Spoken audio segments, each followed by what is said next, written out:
السلام عليكم. أخيرا وقع الشبيح أمجد يوسف سفاح مجزرة التضامن في إيد قوات الأمن العام السوري بعد مطاردة دامت أكثر من سنة.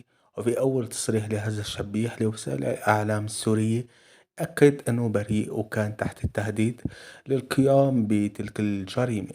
ولما سألته الصحفية مين كان عم يهددك، رد عليها قليل الذوق وقال: فوق البناية اللي عملت فيها الجريمة كان رئيسي فادي صقر جالس ومعه بندقية ويوجه تعليمات إلي ولزملائي، وقال لنا إذا لاحظت أي تهاون أو تخاذل أو تردد في رمي المتظاهرين في الحفرة والإجهاز عليهم بالسلاح رح أقنصكم من فوق انتو نفسكم.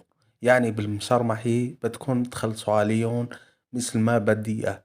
وكنت راح شخ تحتيه من الرعبة، وما كان علي إلا أني أنفذ أوامره. ومن يومها اعتزلت العمل وقعدت في البيت أبكي على اللي راحوا تحت إيدي، وتبت توبة نصوح، وبطلب من الله ومنكم السماح، وعارفان إني راح أتسجن، بس يا ريت تخففوا علي شوي الحكم، لأني كنت عبد مأمور وكنت ضحية.